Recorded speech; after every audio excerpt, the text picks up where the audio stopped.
ইদ্রিস আলাইহিসসালাম পবিত্র কালামুল্লাহ মাজিদে বর্ণিত ২৫ জন নবীর মধ্য থেকে ইদ্রিস আলাইহিসসালাম অন্যতম একজন নবী।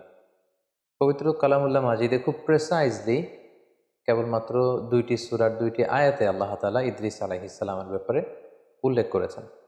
যেমন সূরাত মারিয়ামে আল্লাহ তাআলা উল্লেখ করেছেন, ওয়াযকুর ফিল কিতাবি ইদ্রিস ইন্নাহু কানা সিদ্দীকান নাবিয়্যা ওয়া রাফা'নাহু মাকানান আলিয়্যা। অর্থাৎ হে নবী, আপনি কালামুল্লাহ মাজিদে কোরআনের ভেতর ইদ্রিসের কথা উল্লেখ করুন। নিশ্চয়ই তিনি ছিলেন সত্যবাদী একজন নবী এবং আমি তার সম্মানকে, মর্যাদাকে অনেক বেশি সুউচ্চ করেছি, আমি তাকে উচ্চ মর্যাদা দান করেছি। মারিয়ামের এই আয়াতটি ছাড়া সূরাতুল আম্বিয়ার আরও একটি আয়াতে আল্লাহ তাআলা সাইয়েদনা ইদ্রিস আলাইহিস সালামের কথা উল্লেখ করেছেন। সে আয়াতে কেবলমাত্র ওনার নামটি উল্লেখ করেছেন। আল্লাহ বলছেন, অন্যান্য নবীদের সাথে মিলিয়ে তিনি ইরশাদ করছেন, ওয়া ইসমাঈলা ওয়া ইদ্রিস ওয়া দাল খিফল কুল্লুম মিনাস সাবিরিন ওয়া আদখালনাহুম ফি রাহমাতিনা ইন্নাহুম মিনাস সালিহিন।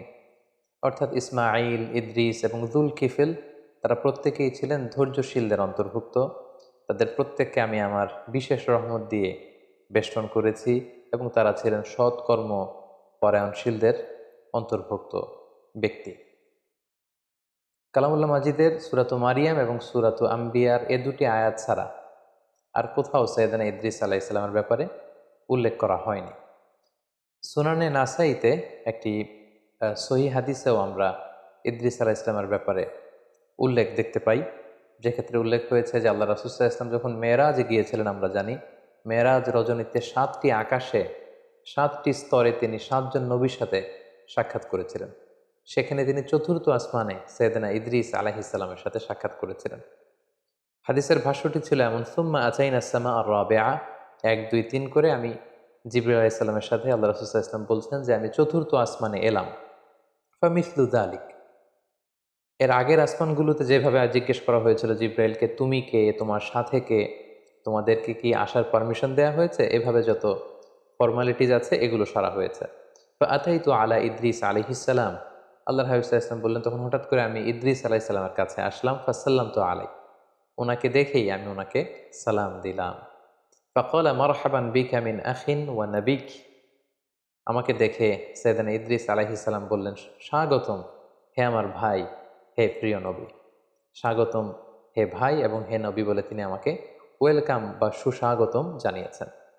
তাহলে কোরআনের দুটি আয়াত এবং সুনানে নাসাইর এই সহি বর্ণনাটি ছাড়া বেসিকলি ইদ্রিস আলাইহিস সালামের ব্যাপারে সহি বর্ণনা তেমন একটা পাওয়া যায় না। বেশিরভাগ বর্ণনাগুলোই হচ্ছে দঈফ বা দুর্বল চেইনের কিংবা ইসরায়েলি বর্ণনা, যেটাকে আমরা জিউস বা খ্রিস্টান ট্রেডিশন বলে আখ্যায়িত করে থাকি। আল বিদায়া ওয়ান নিহায়ার গ্রন্থকার ইবনু কাসির আলাইহি রহমা, উনি বিদায়া নিহায়াতে উল্লেখ করেছেন যে কানা আউয়ালু বানি আদম ও আতিয়ান নবুয়াতা বাদা আদম ও শীস, অর্থাৎ আদম আলাইহিস সালাম এবং ওনার সন্তান শীস আলাইহিস সালামের পরে সর্বপ্রথম যে ব্যক্তিকে নবুয়ত দেয়া হয় তিনি হচ্ছেন ইদ্রিস আলাইহিস সালাম। এবং নূহ আলাইহিস সালাম, উনি কি ইদ্রিস আলাইহিস সালামের আগে পৃথিবীতে নবী হয়ে এসেছেন, নাকি ইদ্রিস আলাইহিস সালাম নূহ আলাইহিস সালামের আগে পৃথিবীতে এসেছেন, এ নিয়ে গবেষকদের মধ্যে মতানৈক্য রয়েছে। কেউ কেউ বলেন যে নূহ আলাইহিস সালাম এসেছেন ইদ্রিস আলাইহিস সালামের পরে, কেউ কেউ বলেছেন নূহ আলাইহিস সালাম এসেছেন ইদ্রিস আলাইহিস সালামের আগে। অনেকে বলে থাকেন যে ইদ্রিস নামটি এসেছে মূলত আদ-দিরাসা থেকে, কারণ আরবিতে দারাসা ইয়াদরুসু মানে হচ্ছে টু স্টাডি, পড়া, অধ্যয়ন করা। ইদ্রিস আলাইহিস সালাম উনি খুব বেশি পড়াশোনা করতেন। ওনার আগের নবী শীস আলাইহিস সালাম এবং আদম আলাইহিস সালামের উপর যে সহিফাগুলো আল্লাহ তাআলা নাজিল করেছিলেন, এই সহিফাগুলো উনি খুব বেশি স্টাডি করতেন, খুব পড়তেন, খুব অধ্যয়ন করতেন। এজন্য ওনাকে ইদ্রিস নামে নামকরণ করা হয়েছে। সাইয়েদনা ইদ্রিস আলাইহিস সালাম ইরাকের বাবেল নগরীতে জন্মগ্রহণ করেন এবং পরবর্তীতে তিনি দাওয়া কাজে মিশরে গমন করেন এবং সেখানেই তিনি তাওহীদের দাওয়াত মানব মণ্ডলীর কাছে তিনি ছড়িয়ে দিয়েছেন। এবং সহিহ ইবনে হিব্বানের এক বর্ণনা অনুযায়ী আমরা জানতে পারি যে আল্লাহ তাআলা সাইয়েদনা ইদ্রিস আলাইহিস সালামের উপর 30টি সহিফা তিনি নাজিল করেছিলেন। সহিহ ইবনে হিব্বানের আরও একটি বর্ণনা থেকে আমরা আরও জানতে পারি, যেটি বিখ্যাত ঐতিহাসিক ইবনে ইসহাক ওনার গ্রন্থে উল্লেখ করেছেন যে ইদ্রিস আলাইহিস সালাম হচ্ছেন আউয়ালু মান খাত্তা বিল কলাম, পৃথিবীতে সর্বপ্রথম যিনি কলমের ব্যবহার করেছেন। কলম দিয়ে কালি দিয়ে যিনি সর্বপ্রথম পৃথিবীতে লেখালেখির প্রচলন ঘটিয়েছেন সেটা হচ্ছেন ইদ্রিস আলাইহিসসালাম। পাশাপাশি ওয়াখাত আসিয়াব, সর্বপ্রথম যিনি কাপড় সেলাই করেছেন, সুতা দিয়ে সুই দিয়ে কাপড় সেলাই করা, এই বুনন শিল্পের যে আবিষ্কার বা প্রচলন, এটাও সাইয়েদনা ইদ্রিস আলাইহিসসালামের মাধ্যমেই হয়েছে। এই যে বর্ণনাগুলো আমরা এখানে উল্লেখ করলাম, এগুলো ছাড়া সাধারণত আর যত বর্ণনা সাইয়েদনা ইদ্রিস আলাইহিসসালামের ব্যাপারে পাওয়া যায় এসবই হচ্ছে ইসরায়েলি বর্ণনা। বিশেষ করে ওরাফা'নাহু মাকানান আলিয়্যা, আমি ইদ্রিসের মর্যাদাকে অনেক বাড়িয়েছি, অনেক সুউচ্চ মর্যাদার আসনে তাকে আমি আসীন করেছি। এ আয়াতের বর্ণনায় অনেক ইসরায়েলি এ আয়াতের ব্যাখ্যায় অনেক ইসরায়েলি বর্ণনা পাওয়া যায় যে ইদ্রিস আলাইহিসসালাম ও ঈসা আলাইহিসসালামের মতো জীবদ্দশায় ওনাকে আল্লাহ তাআলা আকাশে নিয়ে গিয়েছিলেন।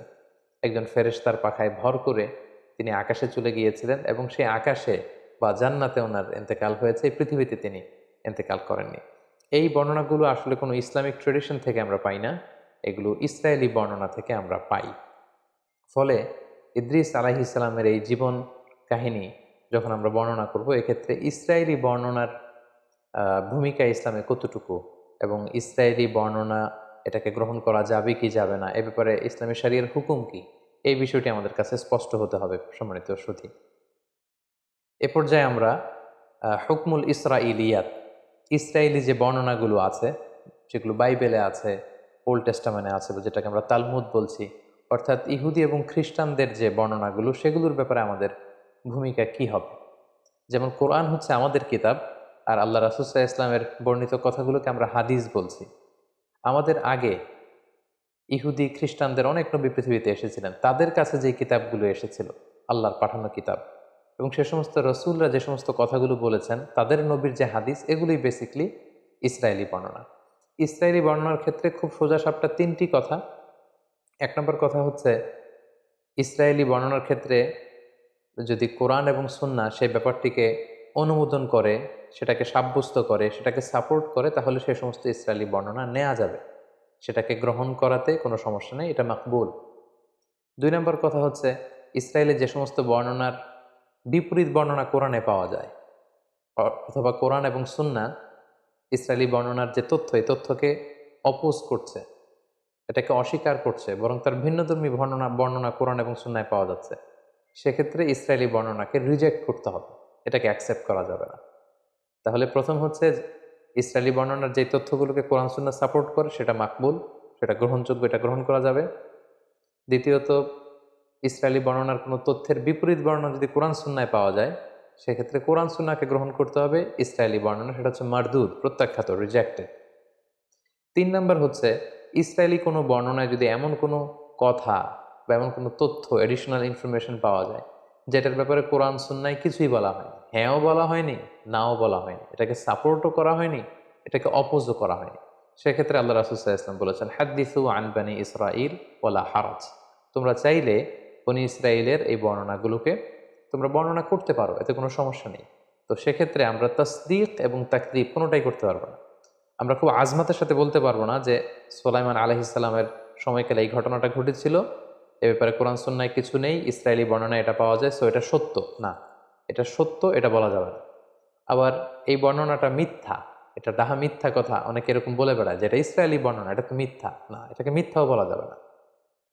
কোরআন সুন্নাহ সাপোর্টও করেনি, কোরআন সুন্নাহ রিজেক্টও করেনি, এরকম কোনো এডিশনাল ইনফরমেশন যদি ইসরায়েলি বর্ণনায় পাওয়া যায়, অর্থাৎ ইহুদি এবং খ্রিস্টানদের যে যে সোর্স, তাদের যে কিতাব বা তাদের যে হাদিস, সেখান থেকে যদি পাওয়া যায় এডিশনাল কোনো ইনফরমেশন, সেটাকে তাসদীক তাকযীব, অর্থাৎ এটাকে গ্রহণ বর্জন কোনোটাই করা যাবে না, জাস্ট বর্ণনা করা যাবে। একটা ঘটনা পরম্পরাকে মেলানোর জন্য বর্ণনা করা যেতে পারে। যেমন লেটসে ইদ্রিস আলাইহিস সালামের প্রেক্ষাপট যদি আমরা বলি, কালামুল্লাহ মাজিদে শুধু 2টা আয়াতে খুব সংক্ষিপ্ত পরিসরে ওনার বর্ণনা আল্লাহ তাআলা দিয়েছেন, এবং সহিহ সুন্নাতে আমরা দেখেছি চতুর্থ আসমানে মেরাজের রাতে আল্লাহ রাসূল সাল্লাল্লাহু আলাইহি ওয়াসাল্লাম ইদ্রিস আলাইহিস সালামের সাথে সাক্ষাৎ করেছেন। এগুলো ছাড়া যত বর্ণনাই আছে সবই দঈফ, আর বাকি সবই হচ্ছে ইসরায়েলি বর্ণনা। সো একজন নবীর ব্যাপারে ইন ডিটেল যদি কারো জানার আগ্রহ থাকে, বা আগের ঐতিহাসিক দৃষ্টিকোণ থেকে জিউস ট্র্যাডিশনে, খ্রিস্টান ট্র্যাডিশনে কি কি পাওয়া যায়, এগুলো নিয়ে গবেষণা করা, এগুলো বর্ণনা করা, এগুলো জানা, এতে কোনো সমস্যা নেই। কিন্তু এডিশনাল ইনফরমেশনগুলোর ক্ষেত্রে ইসরায়েলি বর্ণনার কোনো এডিশনাল তথ্য যদি আমরা নেই, সেটা সত্য কি মিথ্যা খুব কনফিডেন্সের সাথে এটা কোনোটাই বলার সুযোগ নেই। প্রয়োজনের খাতিরে জানার জন্য কৌতূহলবশত আমরা সেগুলো বর্ণনা করতে পারি।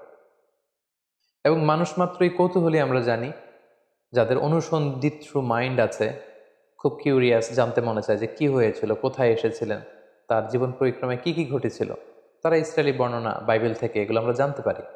কারণ বাইবেলের সব কিছুই যে তারা ডিস্ট্রয় করে ফেলেছে, মানে এন্টায়ার বাইবেলে যে তারা করাপ্ট করে ফেলেছে এমনটা না। বাইবেলের অনেক কিছু আছে শুদ্ধ, আবার অনেক কিছুকে তারা কারাপ্টেড করেছে। তো সেক্ষেত্রে এডিশনাল ইনফরমেশনগুলো নেয়ার ক্ষেত্রে, যেটা কোরআনেও নেই সুন্নাতে নেই, আমরা চাইলে বর্ণনা করতে পারবো, আমাদের কৌতূহলকে নিবারণ করতে পারবো, কিন্তু হুটহাট করে এটা বলতে পারবো না যে এটা সত্য কিংবা এটা মিথ্যা। আমাদের মধ্যে একটা প্রবণতা আছে, অনেকে যেটা মনে করেন, কোনো ইসরায়েলি বর্ণনা শুনলেই তারা বলে থাকেন যে এটা বানোয়াট হাদিস, এটা জাল হাদিস। এটা আসলে এক ধরনের অজ্ঞতা, কারণ এটা তো হাদিসই না, এটা তো আল্লাহ রাসূল সাল্লাল্লাহু আলাইহি ওয়াসাল্লামের কথা নন, আল্লাহ রাসূল সাল্লাল্লাহু আলাইহি ওয়াসাল্লাম তো এটা বলেননি। ফলে এটা জাল হাদিস বা বানোয়াট হাদিস বলার সুযোগ নেই, কারণ এটা হাদিসই নয়, এটা আল্লাহ রাসূল সাল্লাল্লাহু আলাইহি ওয়াসাল্লাম বলেননি, এটা ওনার কথা নয়, বরং এটা হচ্ছে ইসরায়েলি ট্রেডিশন।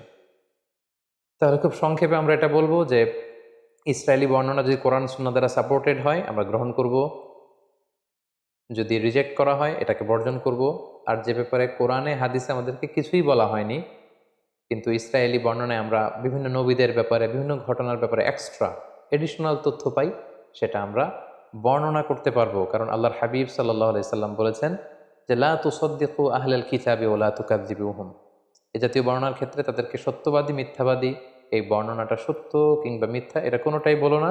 ওয়াকুলু আমান্না বিল্লাহি ওয়া মা উনজিলা ইলাইনা ওয়া মা উনজিলা ইলাইকুম, বরং এটা বলো যে আমরা বিশ্বাস করি যেটা আমাদের উম্মতে মুহাম্মাদের উপর যেটা নাজিল হয়েছে এটাও আমরা বিশ্বাস করি কোরআন হিসেবে, এবং তোমাদের কাছে আল্লাহর পক্ষ থেকে যেটা সঠিকভাবে নাজিল হয়েছিল সেটার উপরে আমরা বিশ্বাস স্থাপন করি। আমরা রঈসুল মুফাসসিরিন আব্দুল্লাহ ইবনে আব্বাস রাদিয়াল্লাহু তাআলা আনহুর কথা জানি যে উনি সাহাবীদের মধ্যে খুবই কিউরিয়াস মাইন্ডেড ছিলেন, কিউরিয়াসিটি খুব বেশি ছিল, অনুসন্ধিৎসু মন ছিল ওনার, কৌতূহলী মন। ফলে নবীদের ব্যাপারে কোরআনে কোনো আয়াত নাজিল হলে তাদের আগের ঘটনার আগের প্রেক্ষাপট, পরের প্রেক্ষাপট, এগুলো মিলাবার জন্য, জানবার জন্য উনি অনেক ইহুদি পণ্ডিতের কাছে যেতেন, যে জিজ্ঞেস করতেন যে ব্যাপারে তোমাদের কিতাবে কিছু আছে কিনা। তখন সেই ইহুদি পণ্ডিতদের কাছ থেকে উনি শুনে আসতেন এবং সেগুলো তিনি বর্ণনাও করেছেন। এবং আমাদের অনেক আমাদের যে ক্লাসিক তাফসিরগুলো রয়েছে সেই ক্লাসিক তাফসিরগুলোতে এগুলো বর্ণিতও হয়েছে। তো আমরা এই ইসরায়েলি যে ন্যারেশনগুলো আছে, বর্ণনাগুলো আছে, এগুলো ডিল করার ক্ষেত্রে এই তিনটা মূলনীতি খেয়াল রাখবো। কোরআন হাদিস সাপোর্ট করলে গ্রহণ করব, রিজেক্ট করলে আমরাও রিজেক্ট করব। আর এডিশনাল তথ্য যেটা আমাদের কোরআনেও নাই, সুন্নাতেও নাই, কিন্তু অনেক নবীর ব্যাপারে কিছু তথ্য আমরা ইসরায়েলি বর্ণনাতে পাই, সেগুলো আমরা বর্ণনা করতে পারবো। কারণ আল্লাহর হাবিব সাল্লাল্লাহু আলাইহি ওয়াসাল্লাম সহিহ বুখারীর বর্ণনায় বলেছেন ওয়াহাদ্দিসু আন বানি ইসরাঈলা ওয়ালা হারাজ, তোমরা ন্যারেট করতে পারো, you can narrate the tradition of Jews and Christian community. তাদের পক্ষ থেকে যেই ন্যারেশনগুলো প্রিজার্ভ করা হয়েছে এগুলো চাইলে তোমরা বর্ণনা করতে পারবে, এতে কোনো সমস্যা নেই ইনশাআল্লাহ। সম্মানিত সুধী, তাহলে সংক্ষিপ্ত পরিসরে ইদ্রিস আলাইহিস সালামের জীবন কাহিনী থেকে কোরআন সুন্নাহর আলোকে আমরা যা জানলাম, সেগুলো থেকে যদি আমরা কিছু লাইফ লেসন এখন বের করতে চাই যে ইদ্রিস আলাইহিস সালামের এই জীবনী থেকে আমাদের জন্য শিক্ষা কি, সেক্ষেত্রে আমরা কয়েকটি লেসন আমরা এখান থেকে শিক্ষা বের করে নিয়ে আসতে পারি। প্রথমত বলবো যে আমরা জেনেছি উনি হচ্ছেন আউয়ালু মান খাত্তা বিল কালাম। এই যে আমরা কলম দিয়ে লিখি, এই লেখার হস্তলিখন পদ্ধতির আবিষ্কারক হচ্ছেন সাইয়েদনা ইদ্রিস আলাইহিস সালাম, আল্লাহর প্রিয় একজন নবী। তাহলে হি ক্রিয়েটেড দ্য হ্যান্ড রাইটিং, তিনি সর্বপ্রথম পৃথিবীতে কলম দিয়ে কিছু লিখেছেন এবং এই লেখার এই প্র্যাকটিস তিনি চালু করেছেন, এই তথ্যটা কিন্তু আমরা পাই। দ্বিতীয় যে ব্যাপারটি আমরা ইদ্রিস আলাইহিসসালামের জীবনী থেকে পাই সেটা হচ্ছে সাইয়েদনা ইদ্রিস আলাইহিসসালাম অত্যন্ত বেশি জ্ঞানানুরাগী ছিলেন, শিক্ষানুরাগী ছিলেন। তিনি জ্ঞান অর্জন করতে চাইতেন। তার প্রমাণ হচ্ছে ওনার আগের নবী শীস আলাইহিসসালাম এবং পৃথিবীর প্রথম নবী আদম আলাইহিসসালামের উপর আল্লাহ তাআলা যে সমস্ত সহিফাগুলো নাজিল করেছিলেন এগুলো তিনি খুব বেশি পড়তেন, খুব বেশি অধ্যয়ন করতেন, সেখান থেকে জানতে চাইতেন, শিখতে চাইতেন। এবং ইসলামে জানা শিখাটাকে কিন্তু আমাদের জন্য আবশ্যক করেছে এবং খুব বেশি গুরুত্ব দিয়েছে। আমরা জানি যে আমাদের কোরআনুল কারীমের প্রথম বাণী হচ্ছে জানো, পড়ো, ইকরা, read in the name of your lord who has created, পড়ো তোমার প্রভুর নামে যিনি তোমায় শিক্ষা দিয়েছেন। তাহলে ইসলামও কিন্তু আমাদের সর্বপ্রথম জিকির করতে বলেনি, সালাত আদায় করতে বলেনি, জাকাত দিতে বলেনি, হেজাব করতে বলেনি।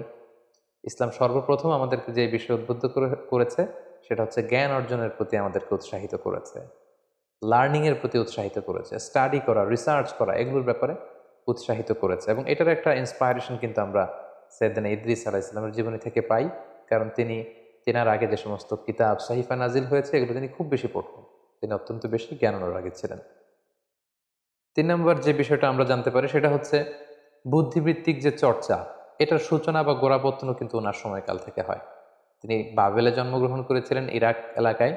পরবর্তীতে তিনি তাওহীদের দাওয়াত নিয়ে নীল নদের পাড়ে মিশরে অবস্থান করেন। সেখানে তিনি ওই এলাকার লোকদেরকে তাওহীদের দাওয়াত দেন, সালাতের দাওয়াত দেন, জাকাতের দাওয়াত দেন, এবং সেখানে তিনি জ্ঞান অর্জন এবং জ্ঞান বিতরণের একটা পরিবেশ তৈরি করেছিলেন। এবং অনেক ঐতিহাসিক বলেছেন যে এই যে গাণিতিক বিভিন্ন সূত্র, ম্যাথামেটিক্যাল যে সূত্র অথবা অ্যাস্ট্রোনমি, জ্যোতির্বিজ্ঞানের যে জ্ঞান, সেটার সূচনাটা হয়েছিল সাইয়েদনা ইদ্রিস আলাইহিস সালামের সময়। এবং আমরা জানি যে মিশরীরা হচ্ছে এক্ষেত্রে পাইওনিয়ার। পৃথিবীতে সবচেয়ে প্রাচীন যেই বর্ণমালার শিলালিপি পাওয়া যায়, হাইরোগ্লিফিক্স বলে ইংরেজিতে, আরবিতে হাইরোগ্লিফিয়া বলে, এটা মিশরে পাওয়া গিয়েছে। কিভাবে ইরিগেশন করতে হবে, জমি চাষ দিতে হবে, কিভাবে গাণিতিক সূত্র দিয়ে উপকৃত হওয়া যায়, এবং জিওমেট্রিক বিভিন্ন তথ্য সূত্র, এগুলো কিন্তু মিশরীরা উদ্ভাবন করেছে। এবং সেক্ষেত্রে অনেক ঐতিহাসিকরা বলেছেন সাইয়েদনা ইদ্রিস আলাইহিস সালামের সময়ই এটার সূচনা বা গোড়াপত্তন হয়েছিল। সাইয়েদনা ইদ্রিস আলাইহিস সালামের জীবনী থেকে আরও একটি বিষয় আমরা জানতে পারি যে উনি খুব কর্মঠ ছিলেন, সাদাসিধে জীবনযাপন করতেন।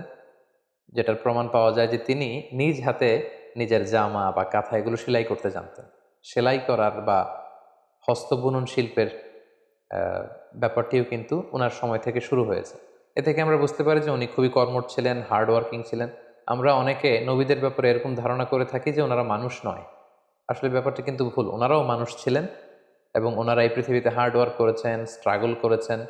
ওনারা বাজারে যেতেন, বাজার করতেন, এবং ওনাদের লাইভলিহুডের জন্য ওনাদের আর্নিং করা লাগতো, উপার্জন করা লাগতো। জীবনের যে স্ট্রাগলগুলো আছে এগুলো সবগুলো পেরিয়ে ওনারা নিজেদেরকে প্রমাণ করে করে মহামানব হিসেবে তারা পৃথিবীতে স্বীকৃত হয়েছেন। তো এক্ষেত্রে আমরা এটা বুঝতে পারি যে সাইয়েদনা ইদ্রিস আলাইহিস সালাম অত্যন্ত কর্মচঞ্চল একজন মহামানব ছিলেন। খুব কর্মঠ এবং সাদাসিধে জীবনযাপন করতেন। ওনার হস্তবুনন শিল্পের এই প্র্যাকটিস থেকে আমরা এই বিষয়টি আমরা বুঝতে পারি। পাশাপাশি আমরা এটাও বুঝতে পারি যে অভাবনীয় বুদ্ধিমত্তার অধিকারী তিনি ছিলেন। উদ্ভাবনী ক্ষমতা ওনার মধ্যে ছিল, গবেষণা, ধর্মী চিন্তা চেতনার একজন মানুষ ছিলেন, যেটা আমাদের জন্য অনেক বেশি অনুপ্রেরণা যোগায়।